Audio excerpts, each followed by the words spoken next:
Hey guys, welcome back to my channel. I know it's been a while. It's been like a month since I posted. I'm sorry. I'm working at it. I'm trying to get better. So please just bear with me. Today I'm going to have the Q&A, so I do have some questions written down that some of my viewers or followers on Instagram and Twitter and stuff, they had questions for me. So I'm going to do my best to answer them 100% honest, be as transparent as possible, and then we'll see what happens. Okay. How old are you? I am 21. I just turned 21 back in April. How much do you currently weigh versus when you started? So I actually just hit a really big milestone for myself. I weighed in at 205. Yeah. And my starting weight was 377. That's my highest recording weight. So I was probably higher than that, but my highest recorded weight was 377, and so now I'm at 205. Like, actually it's like 204 point something, but you know, I rounded up. How do you stay motivated? I stay motivated by honestly looking at my past. My motivation for myself is seeing where I started and where I am now, and that just kind of makes it a driving factor for me to go that much further. And also, I get so much motivation from you guys. I see y'all stories and you tell me about like what you're going through, and I see progress for other people, and it makes me really happy, and it makes me accountable for myself, and it makes me want to work that much harder because being told that I'm an inspiration to others makes me not want to let them down. So that's just kind of what keeps me going, and what makes me get up and go to the gym every day or eat healthy or whatever it is. Like, it's you guys, and you know, I thank you guys for my success, because I feel like I wouldn't have as much support as I did if I hadn't told my story, or if you guys hadn't have been so welcoming with me telling my story. So I appreciate that. Did you ever have anxiety about being a plus size girl in the gym? If so, how did you get over it? So I had to think about this one. I never really thought that I had anxiety about going into the gym as a bigger girl. But when you get down to it and you actually look at the situation, I actually did have really bad anxiety. I didn't know what to do, and so that made it worse. And so because I didn't know what to do on the machines or like where to start, it made it like I was constantly comparing myself to the girl next to me or the man next to me. I was like, you know, I didn't want to go in, and I didn't want to make a fool of myself. I was like, everyone's gonna be looking at me. Like, I don't want to be around here. But eventually, you just kind of have to realize that everyone is there for the same reason, regardless if you think so or not. And everyone is there to better themselves, whether it's for the right reasons or the wrong reasons. Regardless of what it is, they're there to better themselves. So you shouldn't care what anyone else has to say about you. Now, if you don't know what you're doing, please ask questions, because one of the really big things is form, and no one wants you to hurt yourself while you're trying to get in shape. So if you see someone, like if you're working at a gym, ask a staff member, or if you have a friend that knows how to lift weights and work cardio equipment, like talk to them about it. See what are things you can do to better your form, or like what's best for a certain area. Just because doing that will break down barriers, because you make a relationship with someone within the gym. I can tell you a couple times where I've actually been in the gym. I actually work at a gym as well, but I was actually in a gym and I saw someone who needed help, and I walked up to him and I was like, hey, I'm not sorry, I'm trying not to bother you, but I do work here, and I saw that you were having issues with some of the machines. Do you have any questions? And their face lit up whenever I asked them, and they were so happy because they were so confused and they didn't know what to do. Granted, that's not always going to be the case. Not everyone's going to be as welcoming as that. Some people are going to be like, I'm doing what I want, mind your business. And that's when you just got to throw your hands up and be like, yes ma'am, yes sir, yeah, I was just trying to help, my apologies. If you have any questions, like, ask me. But definitely, like, the anxiety within the gym happens. It's just a matter of finding your comfort zone, whether it's finding the gym you like, or taking a friend that's going to help you, or being able to isolate everything around you and just focus on yourself. Everyone's in the gym for one reason, whether they have like specific goals or not. The general goal is to be healthy. So you just got to keep that in mind, and remember, you're not alone. someone in that gym is probably struggling just as much as you are. And if you have questions, or if you're scared, or if you feel uncomfortable, like, reach out for help. That's what the staff members are there for. And all anyone ever really wants to do within a gym is help. So definitely don't be afraid to go out of your comfort zone and ask for help. And even try like different types of workouts. Like, go visit a couple of gyms before you decide on what. Because each gym has a different atmosphere. It depends on what you're going for. You can go for like a bodybuilding type of thing, or you can go for a more laid back, or you can go for like an MMA type of thing. So it just depends on what your preference is, and just kind of figuring out where you fit in and what you like the most and where you feel like you're going to be most comfortable. Were you a picky eater when you first started? I don't consider myself a picky eater, but I know that I can be a picky eater. I am down to try anything once. One thing I can't seem to get past is Brussels sprouts. I can't stand them. A lot of the times, a lot of people are like, oh, I don't like that, and they turn their nose up before they even get to try it. And I was once one of those people, like when I was very young, but now I'm getting to the point where I will try anything once. Like, I've had Brussels sprouts like 5 different ways, and I just don't like them. It's just not happening for me. So I'm not going to eat them. I'm not going to force myself. But I've tried them so many different ways, and I'm still open to trying them new ways. Like, if someone brings it up to me and is like, hey, like, I think you'd like this, like, it's a different kind of recipe, I'm going to try it. I'm not going to turn my nose up at it. I feel like that's the best way you can be. But for you picky eaters, it's just about kind of finding what you like and then being able to build on top of that, or maybe find alternatives that kind of do the same thing. Who has been your biggest supporter other than family? Well, I do want to say my family has been a huge support system. My brother, my parents, they're amazing. And, my outside family as well, like my uncles, cousins, aunts and all that stuff. They've been amazing. I have an amazing support system regardless of like whether it's family or friends. But specifically like friends and stuff, like my friends have been amazing.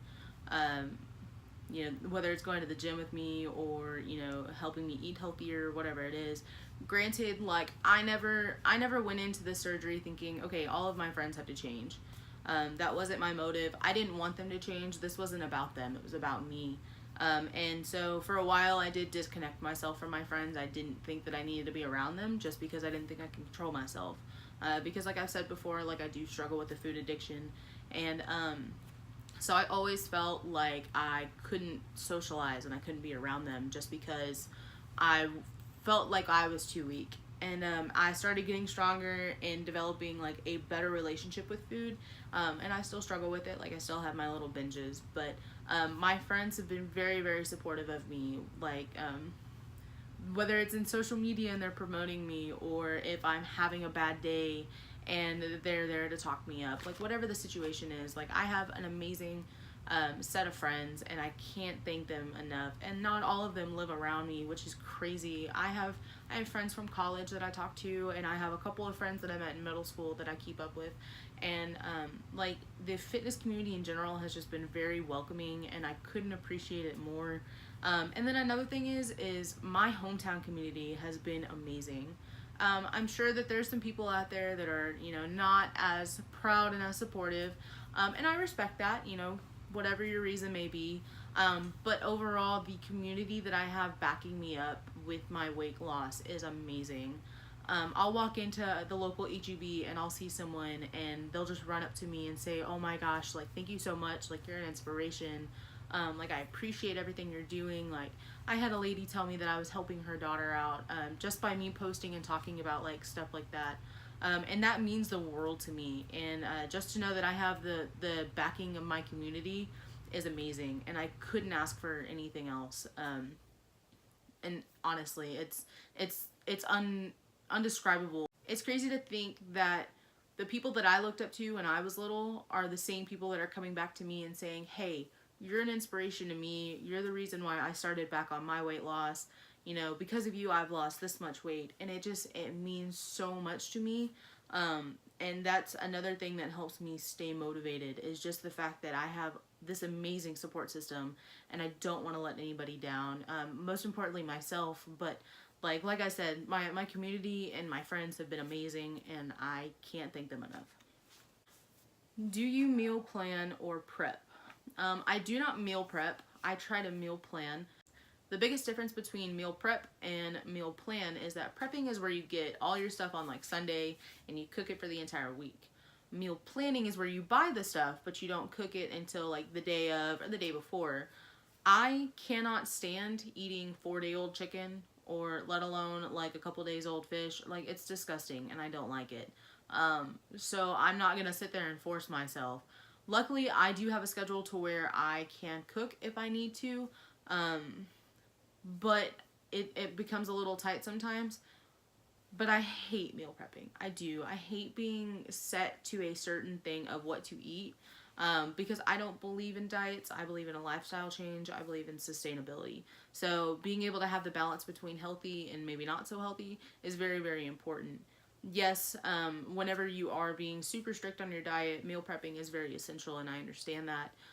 But right now, I'm more focused on battling the demon that is my food addiction rather than telling myself I can't have something, because when you tell yourself you can't have something, it makes it that much more desirable, and you're that much more likely to break that habit of staying off of it.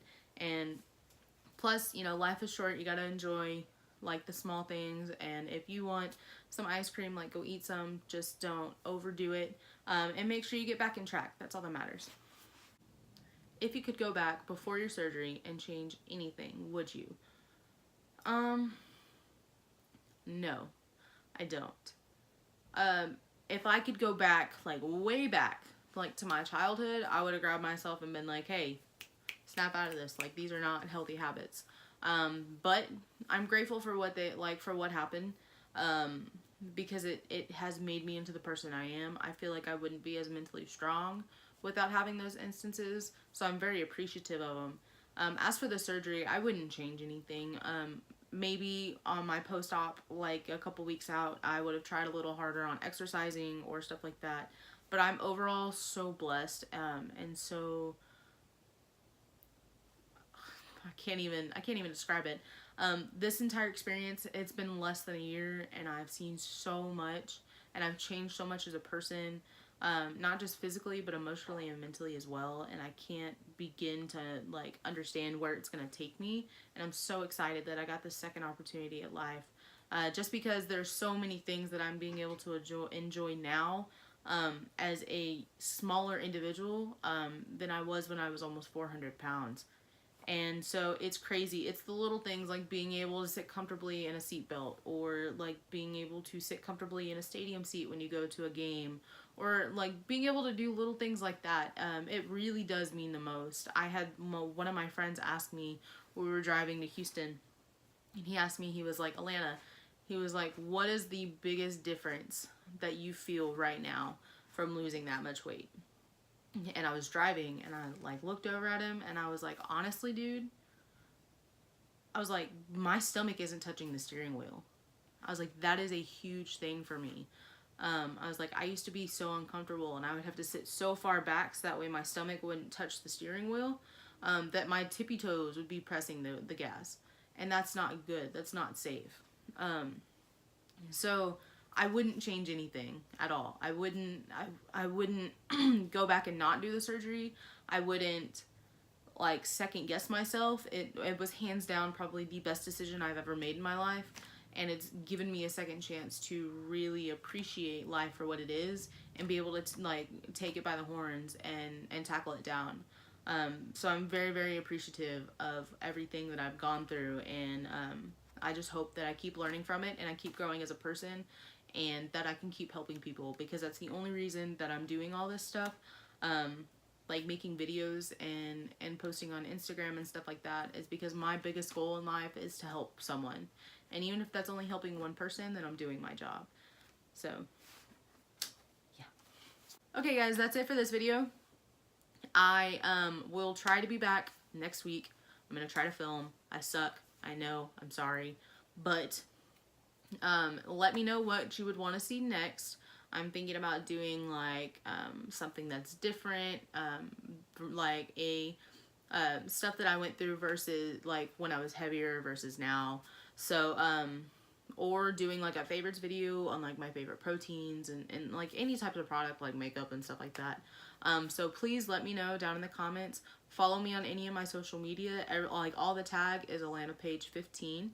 And so like I said, if you have any more questions, feel free to hit me up. I would love to hear from you. I hope y'all have an amazing day. Don't forget to subscribe and maybe share this if you know anyone that's struggling with their weight and might have some questions. Okay? Bye.